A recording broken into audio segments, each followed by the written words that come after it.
नमस्कार प्रणाम। हम रवि अरुआ देखत तनी मैच बॉक्स। अब सिवान जिला में जौन जदयू के वरिष्ठ नेता बानी मनीष कुमार वर्मा जी उ ए बेरा मौजूद बानी। वही कड़ी में अशरफ अंसारी जी बानी जेकरा के जेडीयू के माने जनता दल यूनाइटेड के बिहार प्रदेश अल्पसंख्यक संघ के अध्यक्ष घोषित कल गई बा। तो ये मौका पर मैरवा के मिशकरही में वहाँ के भव्य स्वागत के आयोजन कल गई बा यहाँ के स्थानीय लोग के द्वारा। यहाँ स्वागत के मौका पर हमारा साथे खुद मौजूद बानी श्री अशरफ अंसारी जी। यहाँ से जानल जाई कि माने का कुल व्यवस्था बा जदयू में रउआ बानी इतना लम्हर पद पर बानी तो ओकर का बेनिफिट जे के स्थानीय लोग बा खास करके मुस्लिम समुदाय के लोग के का फ़ायदा हो। सबसे पहले राउर बहुत बहुत धन्यवाद, स्वागत बा। मैं सबसे पहले शुक्रिया अदा करता हूं और यहाँ के मकामी लोगों को भी शुक्रिया अदा करता हूं कि मैं व्यस्तम कार्यक्रम में था। माननीय हमारे राष्ट्रीय महासचिव श्री मनीष वर्मा का अंतिम संबोधन चल रहा था, उनसे मैं इजाज़त लेकर के ज़िला अध्यक्ष से इजाज़त लेकर के यहाँ के लोग इंतज़ार कर रहे थे। उस सेशन को, लास्ट वाले सेशन के कुछ समय को छोड़ करके मैं यहाँ पर आया और काफ़ी अच्छा महसूस हुआ। और माननीय मुख्यमंत्री श्री नीतीश कुमार जी ने, प्रदेश अध्यक्ष हमारे माननीय उमेश सिंह कुशवाहा जी ने, राष्ट्रीय कार्यकारी अध्यक्ष माननीय संजय झा जी ने जो दायित्व मुझे दिया है, मैं निश्चित रूप से ही उसका निर्वहन करूँगा। और जैसा कि मेरे बारे में, अपने बारे में क्या कहूँ, आप लोग भी साथी हैं, जानते हैं कि मैं कैंप करके काम करने में विश्वास करता हूँ। और माननीय मुख्यमंत्री जी ने अल्पसंख्यक समाज के लिए बिहार को जन्नत बना दिया है, उनके सारे बुनियादी मसलों को हल कर दिया है। तो उसमें हम सारे समाज के पूरे प्रदेश में मेरा दौरा चलने वाला है 7 तारीख के बाद। कैसे प्रदेश का दौरा कीजिएगा, जबकि बिहार की अगर बात की जाए तो बिहार में अधिकांश मुस्लिम समुदाय के लोग राजद की तरफ जुड़े हैं, तो आप कैसे उनको मोटिवेट कीजिए? देखिए, यही तो विडंबना है कि देखिए, राजद मुसलमानों के 4-5 खानदानों को तरजीह दे करके पूरे बिहार के मुसलमानों की तकदीर को रौंद के रख रही है। वो मैं कहना चाहता हूँ कि मेरे ज़ख्मों पे जिसकी आंख भी नम नहीं होती, इलाही उसके लिए मेरी दीवानगी क्यों कम नहीं होती। हमारा समाज ये कब समझेगा? मैं वही बताने के लिए गांव-गांव जाऊंगा और नीतीश कुमार के जो विकास कार्यों को और मेरे साथी जो लोग होंगे उनके विकास कार्यों को पहुंचाएंगे। क्या आप आकलन कीजिए, आप देखिए कि आप क्या है। अगर कोई अंधा होता है तो देख लेता है कि ये आंख बंद करके टो के देख लेता है कि नहीं हुआ। ये तो खुली आंख से आपको विकास दिख रहा है, सड़क दिख रहा है, बिजली दिख रही है, पानी का हो रहा है, नौकरियां दिख रही है, अमन दिख रहा है, तहफ़्फ़ुज़ आप लोगों को मिल रहा है, आपको तरक्की के मौके मिल रहे हैं, सब कुछ मिल रहा है। लेकिन मुस्लिम समुदाय के लोग ये मानते हैं कि उनकी आवाज़ को दूसरी पार्टियों में सुनी नहीं जाती, उनकी आवाज़ को। नहीं, ऐसा नहीं है। माननीय मुख्यमंत्री जिस मदरसे की फ़ाइल को बहुत सारे मौलाना लोग पटना गए थे और कहे थे कि मदरसों की जो उस्ताज़ा हैं उनके सैलरी को बढ़ा दीजिए और हमारे जो और मदरसे हैं उनका एफिलिएशन सरकारी कर दीजिए। माननीय लालू जी ने उस फाइल को फेंक दिया था। उस फाइल को नीतीश कुमार जी ने आकर के सारे मदरसे को, जो इसमें आते थे 2659 में, 800 कुछ मदरसों को उन्होंने एफिलिएट किया और आज उसमें 30,000 के स्टार्टिंग सैलरी मिल रही है। कई पुराने जो मदारिस के उस्ताजा हैं उनको 72 हज़ार रुपये सैलरी मिल रही है। और तो और आप बीपीएससी का देख लीजिए, इतने मुस्लिम बच्चे IAS बीपीएससी पास कर रहे हैं, CDPO बन रहे हैं, BDO बन रहे हैं, DDC बन रहे हैं, DSP बन रहे हैं।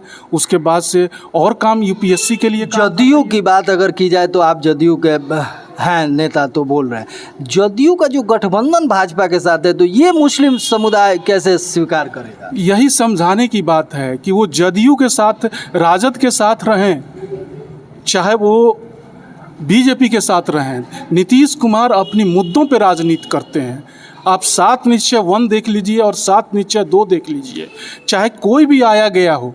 माननीय मुख्यमंत्री जब गद्दी पे रहते हैं तो वो अपने एजेंडों पे काम करते हैं और किसी के साथ भी रहें वो क्राइम, करप्शन और कम्युनलिज्म से कभी समझौता नहीं करते हैं और सब समाज के लिए काम करते हैं, सिर्फ अल्पसंख्यक के लिए नहीं।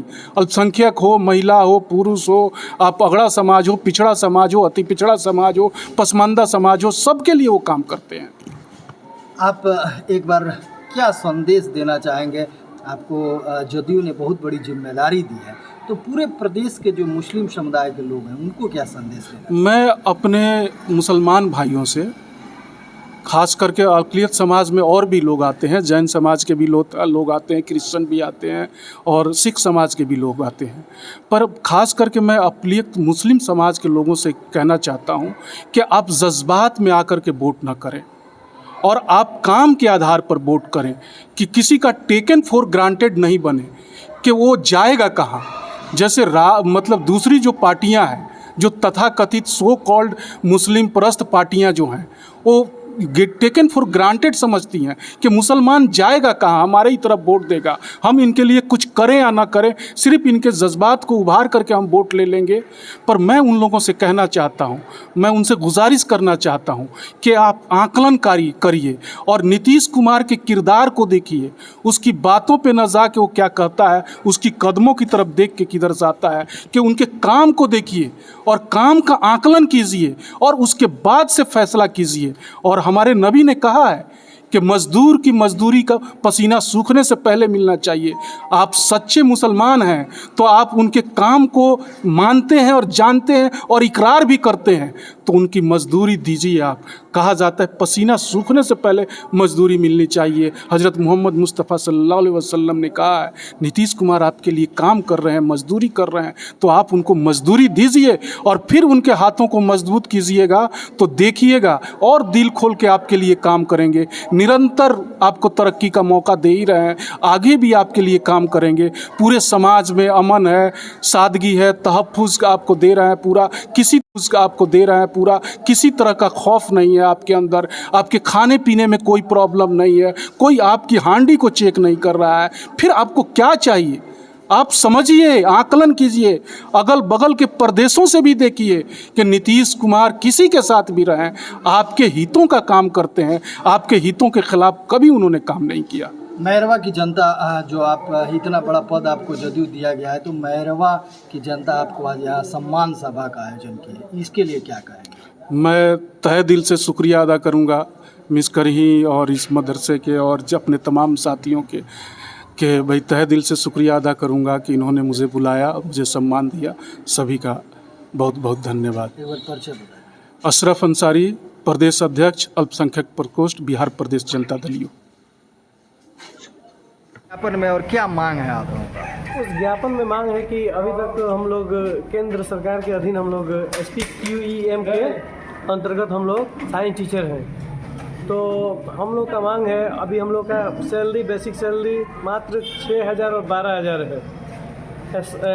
BSc जो किया है उसके लिए 6,000 और जो MSc किया है उसके लिए 12,000, और वो भी टाइम से नहीं मिलता है, 2 साल 3 साल 4 साल पे मिलता है। तो हम लोगों ने मांग किया है कि हम लोग का भी बेसिक सैलरी या हम लोग का जो सुख सुविधा है, हम लोग को भी जो मदरसा में बाकी टीचर्स हैं उनके बराबर मिलना चाहिए, क्योंकि हमारी योग्यता भी कम नहीं है। हम लोग की योग्यता के अनुसार हम लोग को क्या आपको लगता है सरकार आपकी मांग को सुनेगी? हाँ, हम लोग को उम्मीद तो है, क्योंकि इस सरकार ने मुसलमानों के लिए बहुत सारा काम किया है और यूपी में यही हम लोग का जो साथी हैं उन लोग को 5 साल 6 साल से तनख्वाह नहीं मिला है, और यहाँ पे बिहार में सरकार ने अपने मद से, अपने यहाँ तरफ से हम लोगों को अभी तक का बकाया दे दिया है, जो भी पैसा था हमारा दे दिया है। तो इसलिए उनसे हमको उम्मीद है और वो चाहते भी हैं कि बिहार में मदरसा में साइंस की पढ़ाई हो, इसलिए हम लोग चाहते हैं कि हम लोग को भी बराबर की श्रेणी में कर दिया जाए, ताकि हम लोग भी कंधे से कंधे मिला के अच्छा से काम कर सकें। परिचय बता दीजिएगा। मेरा नाम है मोहम्मद वसीम अकरम, साइंस टीचर, मदरसा अरबिया नूरिया मिस्करी मैरवा।